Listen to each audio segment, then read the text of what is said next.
ये संस्था मैंने 2007 में शुरू की थी। इसका नाम मैंने दी अर्थ सेवियर्स फाउंडेशन रखा था। मैंने 25 साल में 5 बार पहले अटेम्प्ट किया ऐसी सेवा में आने के लिए, लेकिन मैं नहीं कर पाया। शायद ईश्वर को मंजूर नहीं था। इन बिटवीन बहुत सारे कष्ट भी देखे, लिटिगेशंस भी देखी, बिज़नेस में बहुत उतार चढ़ाव भी देखे। जैसे स्टार्टिंग में तो मैं अर्ली 80s में अनआर्म्ड कॉम्बैट ट्रेनर था, मार्शल आर्ट ट्रेन करता था पुलिस बटालियंस को और आर्म फोर्सेस के लिए। फिर बाद में मैं सक्सेसफुल इमिग्रेशन कंसल्टेंट भी बना। उस दरमियान मैं यूएस फोर्सेस के साथ काम करता था वॉर जोन के अंदर, और मैंने इराक और अफ़गानिस्तान में जंग अपनी आंखों से देखी। लोगों को टुकड़ों में उड़ते हुए देखा, रॉकेट लॉन्चर्स, सुसाइड बॉम्बर्स सब देखे, और 3 सिविल वॉर भी देखी, और 47 कंट्रीज़ मैंने ट्रैवल भी किया। लेकिन लगता था कि शायद भगवान जी बहुत तगड़ा बनवा रहे हैं, शायद ईश्वर चाहते हैं कि जो पाथ है वो कोई और है। क्योंकि इन बिटवीन वैसे तो हम बहुत गरीब परिवार से शुरू हुए। तब मेरे को ऐसा टाइम भी याद है कि बस के अंदर जाने के लिए 3 पैसे भी नहीं होते थे, घर की लाइट भी नहीं होती थी, पाँव में पहनने के लिए चप्पल भी नहीं होती थी। लेकिन जब मैंने कंफर्ट जोन अचीव किया अपनी मेहनत से, तो मैं रोज़ के 2.5 से 3 लाख रुपए रोज़ सेव कर लेता था, और इतनी कंट्रीज़ भी ट्रैवल किया। कांस्टेंट लेयर ऑफ प्रॉफिट्स थी। लेकिन इतने दुख दर्द देख देख के, जैसे मैंने कहा कि भगवान जी बहुत तगड़ा बनवा रहे थे, पत्थर दिल बना रहे थे, और उसमें ममता का भी जन्म हो रहा था।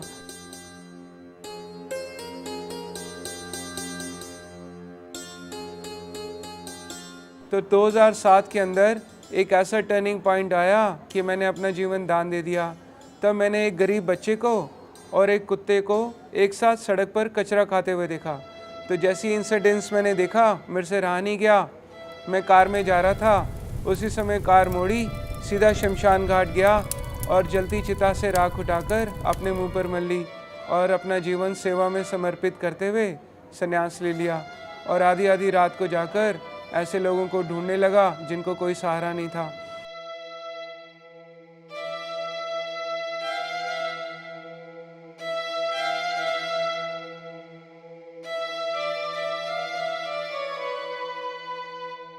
काफ़ी दुख भी रहे। जैसे कि पहले हमारी संस्था दिल्ली के बसंत कुंज में स्थित थी, वहाँ पर हमने किराए की एक ज़मीन ली हुई थी, उसके ऊपर भी हमने ऐसे शेल्टर्स बनाए थे। लेकिन बहुत दुख हुआ, एक दिन आधी रात को अचानक वहाँ पर आग लग गई और सब लोग सो रहे थे। बहुत सारे लोगों की उसमें मौत हो गई। तो बहुत बड़ा वो नेशनल इशू बन गया। लेकिन बड़ी खुशी की बात थी कि सरकार ने हमारी बहुत मदद की। वहाँ हमारा 100% सब नुकसान हो गया, पूरा गुरुकुल जलकर राख हो गया। फिर एक मेजर साहब की ज़मीन खाली पड़ी थी, उन्होंने वो ज़मीन महिपालपुर रोड के अंदर हमें रेंट फ्री दे दी। तो हम वहाँ पर हमने सबको शिफ्ट कर लिया, सबको जीने का सहारा दिया। तो उसके बाद वहाँ पर फ्लड आ गया। वो इतना भयानक फ्लड था कि पुलिस से कंट्रोल नहीं किया गया। फिर हार की डिज़ास्टर मैनेजमेंट टीम आई रातों रात, उन्होंने सबको इवैक्यूएट किया और सरकार ने हमें कम्युनिटी सेंटर दे दिया रहने के लिए। फिर हमारे लिए मजबूरी हो गया कि हम सब लोगों को दिल्ली से गुड़गांव में शिफ्ट करें। ये ईश्वर की दया से मेरी अपनी ज़मीन थी। जब हम यहाँ अपनी ज़मीन पर आए तो यहाँ पर लैंड माफिया ने हमें तंग करना शुरू कर दिया और हमारा फतवा भी निकाल दिया। तो हमें उस भी जिहाद के अंदर होकर गुजरना पड़ा। तो बड़ा कष्टदायक ये एनजीओ का सफ़र रहा। लेकिन ईश्वर का बहुत शुक्रगुजार हूँ कि इतने लोगों को जीने का सहारा मिल गया।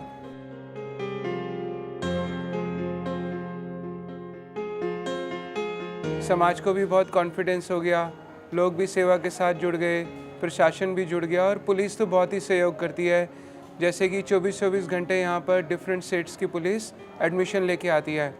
हमारी टीम जगह जगह जाके एम्बुलेंस में रेस्क्यू करने के लिए जाती है। तो हमें ऐसी कंडीशन में हम ऐसे लोगों को देखते हैं जो बिल्कुल लाचार है, सड़क पे ऐसे घूम रहे हैं, बिल्कुल जिनके शरीर पे बिल्कुल कपड़े नहीं है, कीड़े पड़े हुए हैं, बड़े बड़े बाल है, स्टिकिंग स्मेल आ रही है, बहुत बुरी कंडीशन में है। ऐसे लोगों को हम लोग रेस्क्यू करते हैं। ऐसी एक सर और मिले सड़क के ऊपर, वो सर भी, उनकी बैकबोन टूटी हुई थी, 75 ईयर्स उनकी एज थी, और पता लगा कि अर्ली 1960s में वो सर इतने अमीर थे कि उनके पास जैगुआर और रॉल्स रॉयल भी थी।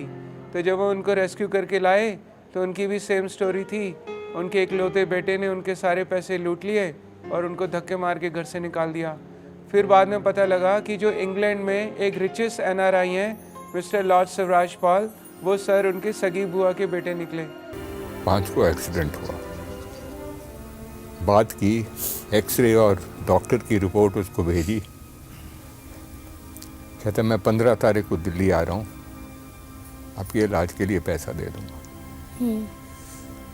उसके बाद फ़ोन उठाने बंद कर दिया उसने। उसके बाद दूसरे ड्राइवर ने सारा सामान मेरा वहाँ से उठाया और आके मुझे 2000 रुपया दिया और उसने मुझे मैसेज भेजा मेरे मोबाइल पे, तुम्हारे चौथे पे बात करूँगा तुमसे। जो प्रॉपर्टी पड़ी है जलंधर में, जो मेरे सखे भाई ने कब्ज़ा की हुई है, वो 300 करोड़ की है आज। कहने का मतलब मेरा ये है कि जो खाली दुख दर्द हैं वो गरीबों में नहीं है, जो अच्छी फैमिली से हैं, सभ्य परिवार से हैं, उनको भी बहुत तकलीफ़ें हैं। My wife expired in 2011, 5 years back. So after coming from States, for 3-4 years he was all right. For the last 1.5 year or 2 years, his behavior changed altogether. He started abusing me. I don't know what came in his mind, or I would say it's my destiny. Too much to the extent that he started assaulting me. So I came here. एक sir हमारे यहाँ इस ward में रहते हैं, उनके बेटे ने उनको 10 साल से कमरे में बंद किया हुआ था। वो बोलता था कि सारे प्रॉपर्टीज़ मेरे नाम करो। मेरा पोता है अभी केबल पार्क में रहता है वो मेरे को, उसने मेरे को यहाँ पर एक बार यहाँ मारा, इधर मारा, बहुत मारा। वो तो खुद ही ने कर दी थी रिपोर्ट। सर्दी लाए थे छोड़ के, आपने सर्दी, इसलिए मैं यहाँ पे आ गया। ऐसे बहुत दुख लगता है कि आजकल कहाँ श्रवण कुमार की धरती थी। हमारे देश के अंदर हमारी सभ्यता, संस्कृति बहुत स्ट्रांग थी, लेकिन आजकल वही बच्चों को मारते, बच्चे जो हैं अपने माता पिता की पिटाई करते हैं, उनकी प्रॉपर्टीज़ छीन लेते हैं, उनको खाना नहीं देते, रहना नहीं देते, इलाज नहीं करवाते। जिंदगी के मेरे खानदान ने किसी ने ये जगह देखी सुनी भी नहीं थी। आश्रम यतीम खाना, ये आश्रम नहीं यतीम खाना मेरे पागों में है। जिसकी औलाद ऐसी हो ना, वो माँ बाप धक्के खाएंगे।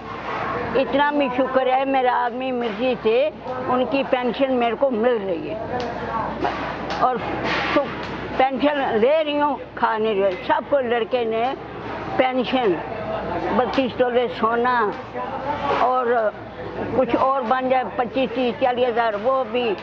अब देखो सब अपने आप जब पढ़ गए, लिख गए, शादी हो गई, बच्चे उनके तैयार हो गए, माँ बुरी है।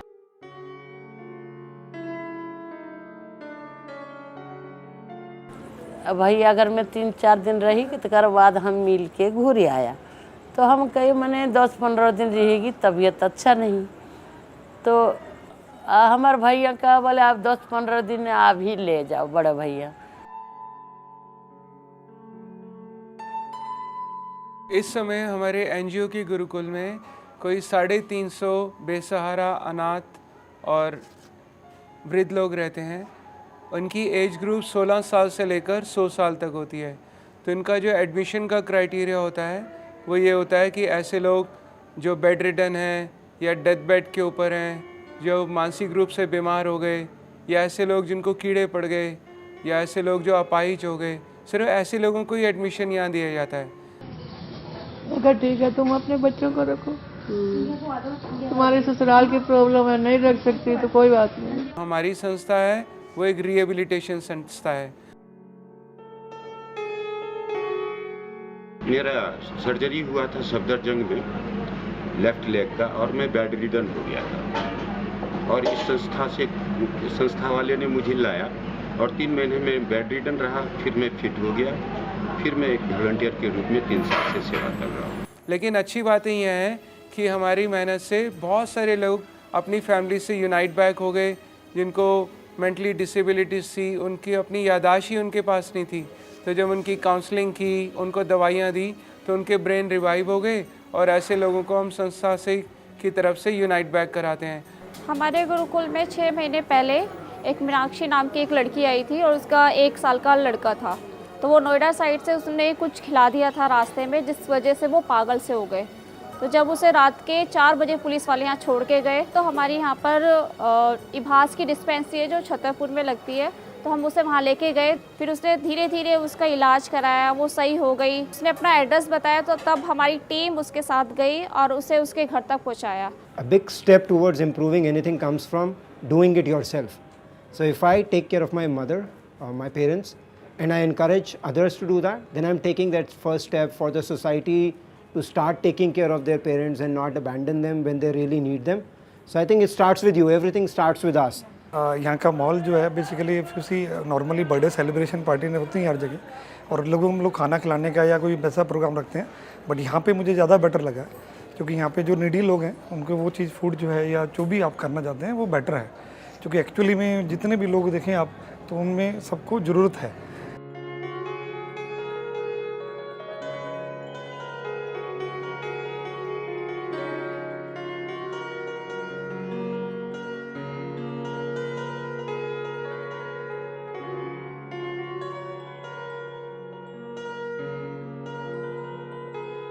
बट हाँ, क्योंकि अभी हेल्प पूरी नहीं आती है इसलिए यहाँ कंफर्ट जोन नहीं है। लोग एक सूत की टीन की छत के नीचे रहते हैं। गर्मी के अंदर बहुत झुलसा देने वाली गर्मी होती है, सर्दी के अंदर बहुत सर्दी होती है, बारिश में भी बुरा हाल हो जाता है। और वैसे भी ज़्यादा लोग बेड रिडन हैं। 350 में से 100 लोग तो ऐसे हैं जो 8-8 साल से ज़मीन से उठे ही नहीं हैं। तो दिन रात हम उनके डायपर क्लीन करते हैं, उनको स्पंज करते हैं, उनको दवा देते हैं, उनको खाना देते हैं। तो बहुत टफ लाइफ होती है।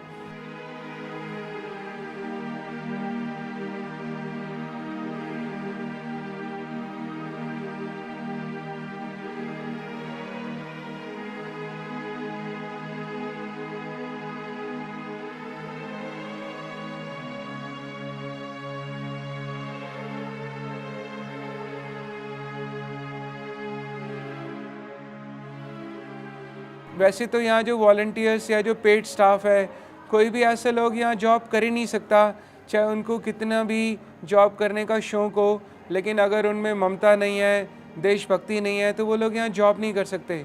या वही जॉब कर सकता है या वॉलंटरली सेवा कोई अपनी ऑफ़र कर सकता है जिसमें एक दृढ़ निश्चय हो, अपने आप को भूलने की ताकत हो और अपने से ऊपर उठ के समाज की भलाई करने का जज्बा रखते हों। मैं यहाँ पे शमशान घाट का काम संभालती हूँ, जो सबसे मेन मेरा यहाँ पर रोल है। और उसके अंदर आता है कि जैसे कई बार यहाँ पर डेथ्स हो जाती है और रवि सर यहाँ पर नहीं है, तो उनको क्रीमेट करना, शमशान घाट ले जाके उनको कफन का कपड़ा पूरा पहनाना, शमशान घाट उनको लेके जाना, उनको क्रीमेट करना। क्रीमेट करने के बाद जो एशेज़ उनकी रह जाती है उनको कपड़े में लपेट के लॉकर में रखना। उसके बाद जो एशेज़ कलेक्ट हो जाती है वो रवि सर हरिद्वार में जाके विसर्जित कर देते हैं। मैं यहाँ पे काम करती हूँ, मतलब बुजुर्ग लोग हैं, इनको नहलाने धुलवाने का, साफ़ सफाई का, किसी की जख्म हो तो वहाँ पट्टी करवाने का, दवाइयाँ देने को बोलती हूँ। डॉक्टर हैं यहाँ पे, और इनको खाना खिलाना। हमारी संस्था के अंदर जैसे मैंने कहा कि हमारा एक यूनिक रेस्क्यू सेंटर है। इसके अंदर वृद्धाश्रम, नारी निकेतन, बाल सुधार और मानसिक रूप से बीमार लोगों को इकट्ठा रखा जाता है। जिन लोगों की हालत थोड़ी ठीक होती है उनकी ड्यूटी होती है सेवादारी करना, कि जिनकी हालत ठीक नहीं है उनको उनकी दुख दर्द दूर करो और उनका रख रखाव ठीक से सुचारू रूप से चलाओ। तो एक उनमें विंग है नारी निकेतन। उनमें वो महिलाएं यहाँ रहती हैं जो HIV से ग्रस्त हैं या कैंसर है या फिर उनको लाइलाज बीमारियाँ हैं, और कुछ लोग गर्ल्स ऐसी हैं जो रेप विक्टिम हैं, अब्यूज्ड हैं, डिप्रेशन में हैं।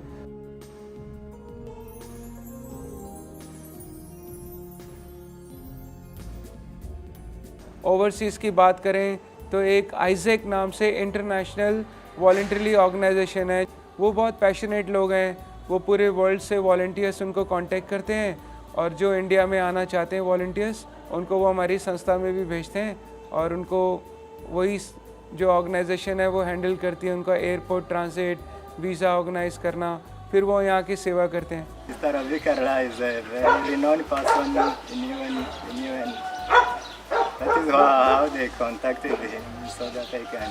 हमारी संस्था पर्यावरण को लेकर भी बहुत चिंतित है, और इसके अंतर्गत समय समय पर बहुत से अभियान हम चलाते रहते हैं। उसमें हमारा एक सबसे प्रमुख अभियान है डू नॉट हॉन्क कैंपेन। इस अभियान के अंतर्गत हम लोगों को ध्वनि प्रदूषण के घातक परिणामों के बारे में जागरूक करते रहते हैं, और जगह जगह स्टिकर्स लगाते हैं, स्लोगन्स लगाते हैं जिस पे लिखा होता है डू नॉट हॉन्क। एक्चुअली ये हमने अभियान 2008 में शुरू किया था, इस अभियान का मेन मकसद था कि अननेसेसरली व्हीकलर हॉकिंग से होने वाले नॉइस पोल्यूशन को कंट्रोल करना।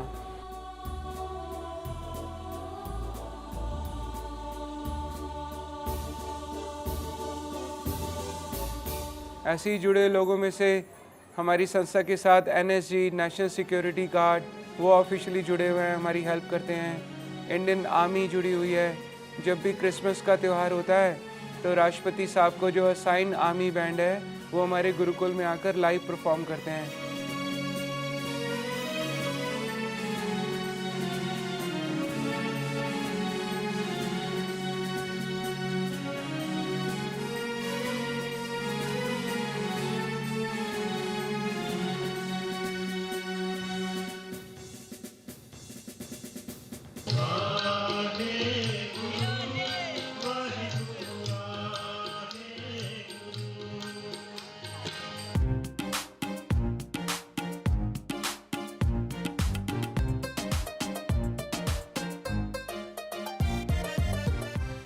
ऐसे ही कुछ ऐसे बुद्धिजीवी और समाज के ऐसे प्रतिष्ठित लोग भी संस्था के साथ जुड़ गए।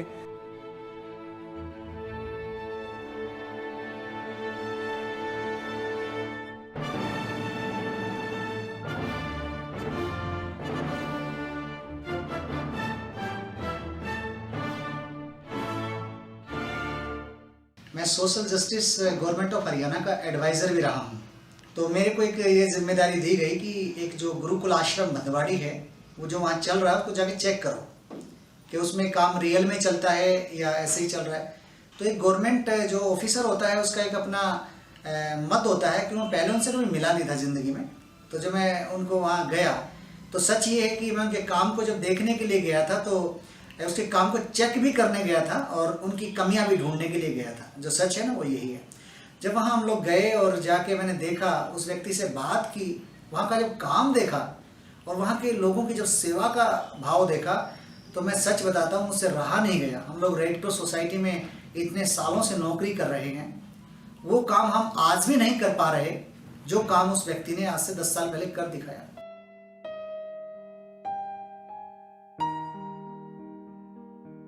जैसे कि एक सर थे, वो हर शनिवार को हमारे गुरुकुल में आके सेवा करते थे। तो हमने उनसे पूछा कि आप क्या करते हो, तो पहले तो उन्होंने छुपा लिया, बताया नहीं। लेकिन फिर बाद में हमें पता लगा कि वो sir serving supreme court justice हैं। उनका नाम जस्टिस दीपक वर्मा है और वो हमारी संस्था की बहुत सपोर्ट करते हैं। हमारी संस्था से पिछले 7-8 सालों से जुड़े हुए हैं। जिनको लोग अबैंडन्ड लोगों को अगर पुलिस पकड़ती है तो जेल में डाल देती थी। तो जेल में डाल देती थी तो उनका कोई क्राइम तो था नहीं, बट वहीं पड़े रहते थे। तो जब मैंने समाज कल्याण का महकमा जब हरियाणा में संभाला नवंबर 2014 में, तो I realize that they are people who need a place. Now what do we do about it? So we were searching around for a good place and then I remembered this earth saviours organisation जो गुरुकुल भदवाड़ी में चल रहा है। And I went to Shri Ravi Kalra and I asked him कि क्या आप हरियाणा के जो अबैंडन्ड पर्सन्स हैं, जो मेंटली चैलेंज पर्सन्स हैं, जो बेगर्स हैं, इस कैटेगरी के लोगों को क्या आप इनका ख्याल कर पाएंगे?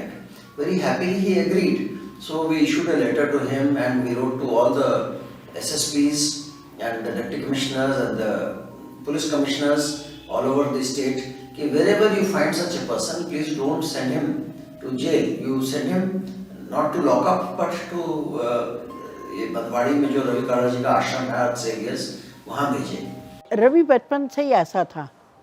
इसको मैं अभिमन्यु कह के बुलाती थी। तो ये बहुत ही लोगों का हमदर्द था।